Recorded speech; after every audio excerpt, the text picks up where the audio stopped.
ever sell a guitar and then decide later on that that was a mistake? You wish you'd had it back? I've sold a lot of guitars, and there's only one I've ever regretted selling. And I'm about to go get it back. This is the place. I don't do a lot of business here, but they had what I was looking for, so let's go get it. All right, here it is after long last. This was ordered online at Guitar Center. This is a guitar that it was the first new guitar I ever bought. One of the only new guitars I ever bought.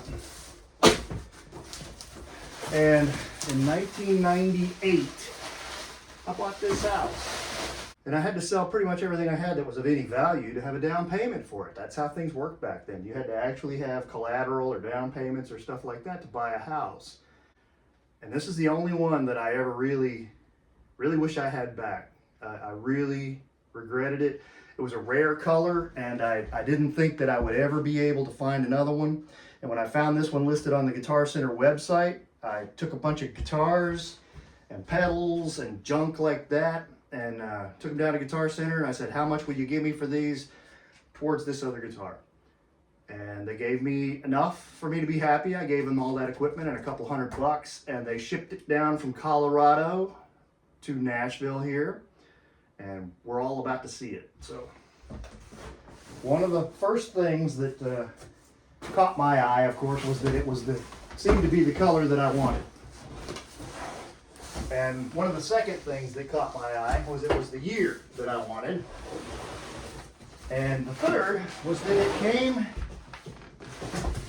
in this big ass rectangular case, which is not common for this guitar, but it is what I had, and it's supposed to have the original receipt in it from 1990 when I bought this guitar.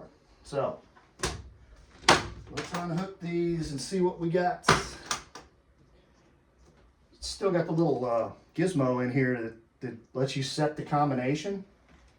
If I remember right, when I sold mine, it still had that in it too.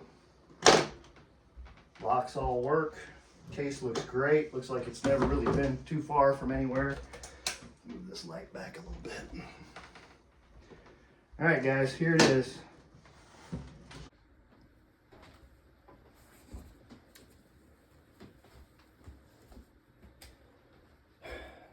There she is, boys and girls.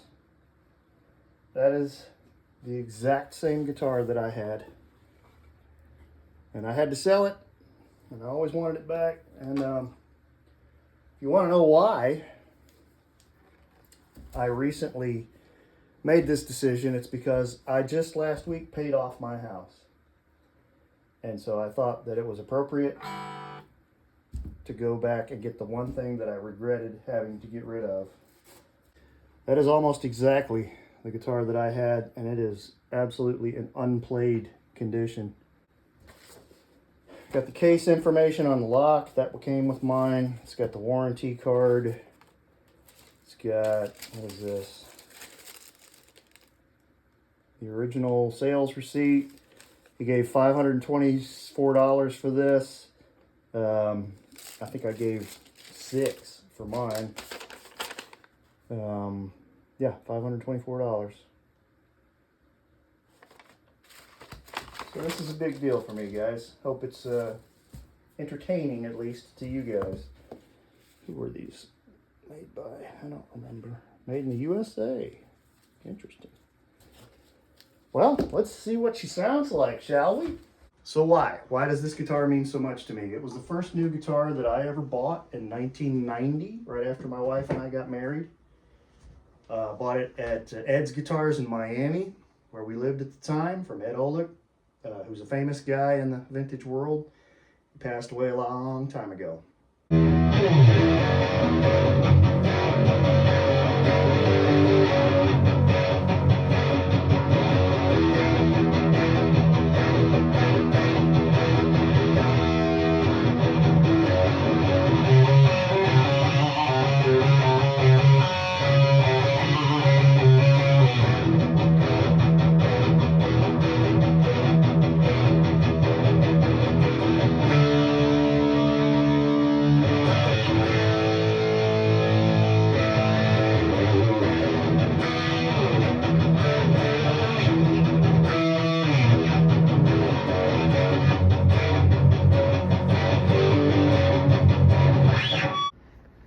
So here we are. This is the V.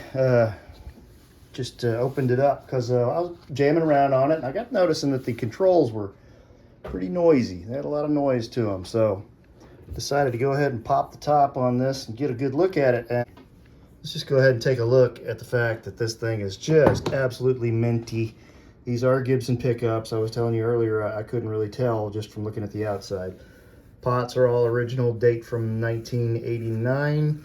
The issue is that all of this was oxidized, so I cleaned up the switch a little bit and cleaned the jack, and the only ground for this jack is through this foil copper, this foil tape.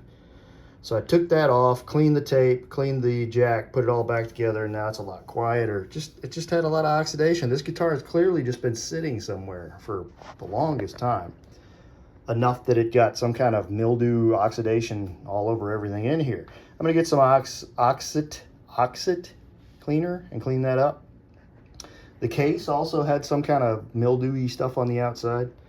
But since we got it open, let's go ahead and take a look. This is how the routing works on this guitar.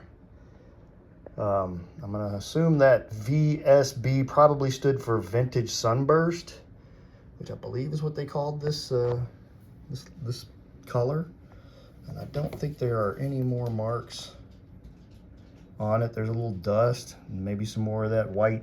See that white powder? That's what was all over the controls, especially the switch and the jack. The pots aren't quite as bad, but I think I'll clean all that out before I put her back together. Not to overdo it, but you know, might as well since I got it apart. So that's what she sounds like, guys. I'm glad to have her back, and you're probably going to see it again sometime. Till next time, see you later.